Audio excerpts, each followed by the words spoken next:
હાલો friends, આજે આપણે બનાવીશું ઘઉંના લોટમાંથી નાસ્તાની રેસીપી. તેના માટે મેં 1 વાટકા જેટલો ઘઉંનો લોટ લીધો છે. લોટને મેં સાળી અને પીસી જ લીધો છે. જે પ્રમાણે તમારે નાસ્તો બનાવવાનો હોય એ પ્રમાણે તમારે લોટને લઈ લેવાનો, કેમ કે લોટનું અહીંયા કોઈ પણ જાતનું માપ નથી હોતું. હવે તેમાં આપણે સ્વાદ પ્રમાણે મીઠું નાખી દઈએ. 1 ચમચી જેટલું આપણે તેમાં તેલ નાખી દઈશું. હવે આપણે બધી વસ્તુને સારી રીતે મિક્સ કરી દઈશું.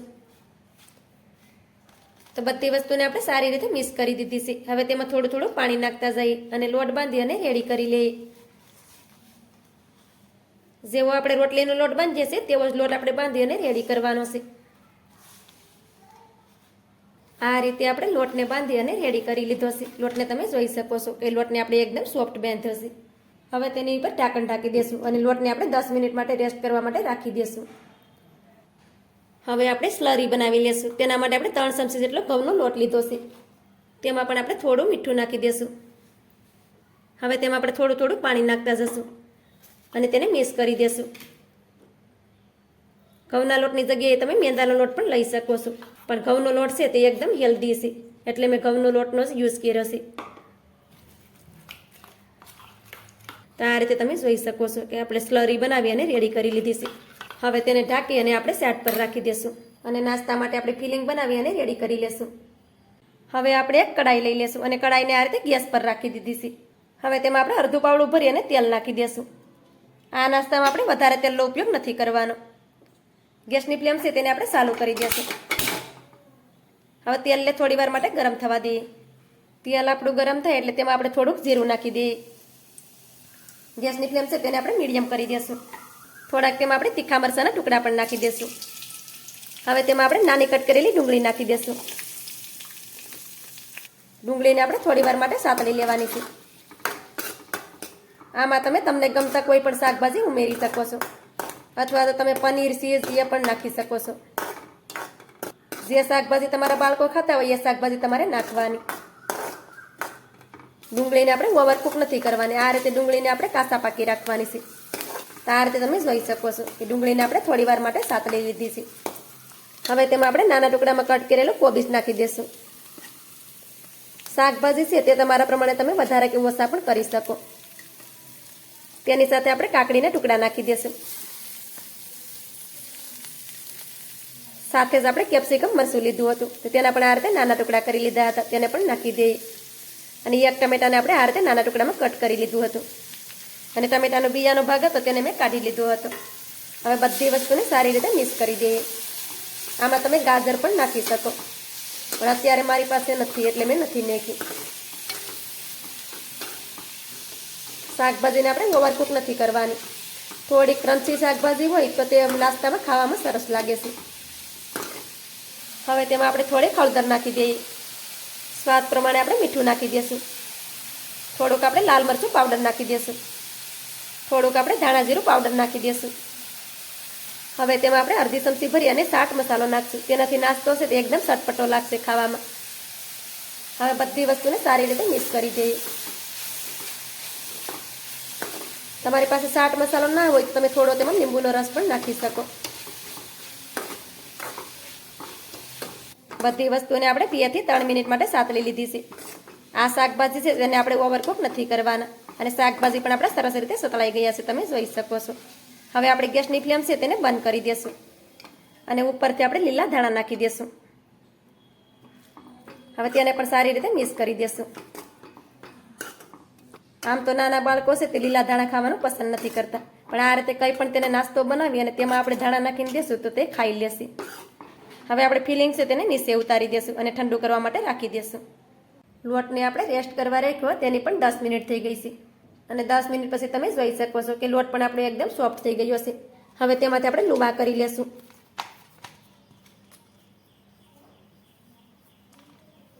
તો આ રીતે તેમાંથી આપણે 4 લુવા કરી દીધા છે. પછી તેને હાથેથી આપણે આ રીતે ગોળ ગોળ કરી લેશું. આ રીતે લુવા બનાવી લેવાના. હવે આપણે લુવા છે તેને થોડી વાર સાઈડ પર રાખી દઈએ. હવે આપણે પાટલો લઈ લેશું અને એક લુવાને આપણે પાટલાની પર રાખી દઈશું. ઉપરથી આપણે થોડોક આ રીતે ઘઉંનો લોટ આવે છે તેને નાખી દઈશું અને લુવામાં લગાડી દઈશું. હવે આપણે તેને વણી લેશું. તો તેને આપણે આ રીતે મોટી રોટલીની ઘડે વણી લેવાની છે અને રોટલીને આપણે એકદમ પતલી રાખવાની છે. તમને એવું લાગે કે લોટ પાટલા પર છોટે છે તો થોડો લોટ નાખી દેવાનો કોરો અને રોટલીને વણી લેવાની. પણ રોટલી છે તેને આપણે પતલી જ રાખવાની છે અને થોડી મોટી વણવાની છે. આ રીતે આપણે રોટલીને ફેરવતા ગયા છે અને રોટલીને આપણે પતલી પતલી વણી લીધી છે અને આ રીતે મોટી રેખી છે. તમે જોઈ શકો છો કે રોટલી છે તે આપણી એકદમ પતલી છે. હવે તેને આપણે એક થાળીમાં રાખતા જઈએ અને આ જ રીતે આપણે બીજી રોટલીને પણ વણી અને રેડી કરી લઈએ. આ રીતે આપણે બધી રોટલીને વણી અને રેડી કરી લીધી છે. હવે રોટલીને આપણે શેકી લેશું. રોટલીને શેકવા માટે આપણે તવો લીધો છે અને તવો પણ સરસ રીતે ગરમ થઈ ગયો છે. હવે તેમાં રોટલીને નાખી દઈએ અને થોડી વાર માટે તેને એક સાઈડમાં સડવા દઈએ. થોડી વાર થાય એટલે રોટલીને બીજી સાઈડમાં પલટાવી દઈએ. કેમ કે આ રોટલી છે તેને આપણે વધારે પડતી નથી શેકવાની, તેને આપણે કાસા પાકી શેકી અને રેડી કરવાની છે. બીજી સાઈડમાં પણ રોટલીને આપણે થોડી વાર માટે શેકાવા દીધી છે અને તમે જોઈ શકો છો કે રોટલી આપણી આ રીતે કાસા પાકી શેકાઈ ગઈ છે. હવે તેને આપણે કાઢી લઈએ. તો આ જ રીતે આપણે બધી રોટલી છે તેને શેકીને રેડી કરી લેશું. આ રીતે આપણે બધી રોટલીને શેકી અને રેડી કરી લીધી છે. રોટલીને આપણે આ રીતે કાસા પાકી જ રાખવાની છે. હવે આપણે પાટલો લઈ લેશું અને એક રોટલી છે તેને આપણે આ રીતે પાટલાની પર રાખી દેશું. હવે તેની વચ્ચે આપણે ફિલિંગ રાખી દેશું આ રીતે.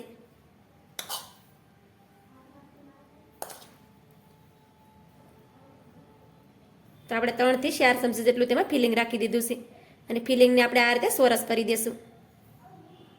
આ રીતે સોરસ ભાગમાં તેને ફેલાવી દેવાનું.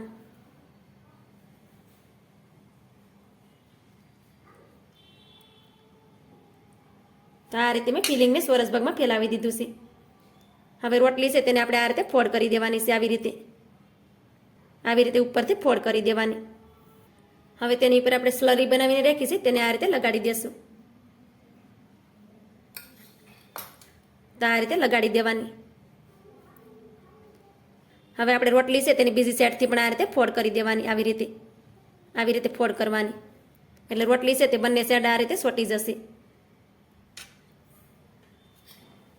હવે કિનારે પણ આપણે આ રીતે સ્લરી લગાડી દેવાની. આ રીતે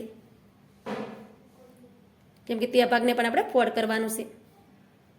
તો આ રીતે થોડી સ્લરી આપણે ઉપરથી પણ લગાડી દેશું. હવે તેને આપણે આ રીતે ફોલ્ડ કરી દેવાનું આવી રીતે, એટલે તે સરસ રીતે ચોંટી જશે. આ રીતે તમે જોઈ શકો છો કે સરસ ચોંટી જાય. તો આ રીતે બંને બાજુથી આપણે તેને ફોલ્ડ કરી દેશું. આ રીતે આપણે રોટલીને બંને સાઈડથી ફોલ્ડ કરી દીધી છે અને રોટલી પણ સરસ રીતે ચોંટી ગઈ છે. તમે જોઈ શકો છો. તો આવી જ રીતે આપણે બધા નાસ્તાને બનાવી અને રેડી કરી લેશું. આ રીતે આપણે બધા નાસ્તા બનાવી અને રેડી કરી લીધા છે. હવે તેને આપણે ફ્રાય કરી લેશું. નાસ્તાને ફ્રાય કરવા માટે આપણે પેન લીધું છે અને પેનને પણ આપણે ગરમ કરવા માટે રાખી દીધું છે. હવે તેમાં આપણે 1 ચમચી જેટલું તેલ નાખી દેશું. તેલને આપણે આ રીતે ફેલાવી દેવાનું છે. હવે તેમાં આપણે નાસ્તાને રાખી દેશું. તો જે સાઈડ આપણે ફોલ્ડ કરી હોય એ સાઈડને આપણે પેલા પેન ઉપર રાખી દેવાની. આ રીતે આવી રીતે. તો આ રીતે પેનમાં આપણે 2 નાસ્તા છે તેને રાખી દેશું. ગેસની ફ્લેમ છે તેને આપણે ધીમી રાખીશું અને નાસ્તાને આપણે એક સાઈડમાં થોડી વાર માટે સડવા દેશું. થોડી વાર થાય એટલે નાસ્તાને આપણે બીજી સાઈડમાં પલટાવી દેવાનું. તો આ રીતે એક સાઈડમાં સરસ રીતે સડી ગયો છે નાસ્તો. તમે જોઈ શકો છો. હવે આપણે આ બીજો નાસ્તો છે તેને પણ પલટાવી દેશું આ રીતે. તો આ રીતે નાસ્તાને આપણે બંને સાઈડમાં ફેરવતા જશું અને ક્રિસ્પી થાય ત્યાં સુધી તેને આપણે ફ્રાય કરી લેશું.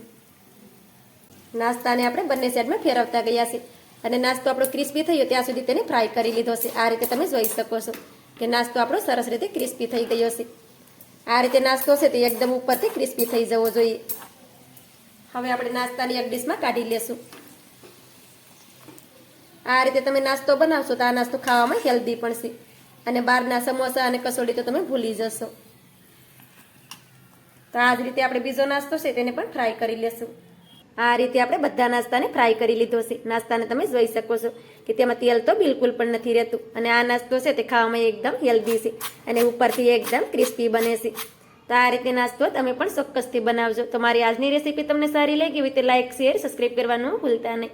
તો મળીશું એક નવી અને હેલ્ધી રેસીપીની સાથે. ત્યાં સુધી બધાને જય માતાજી.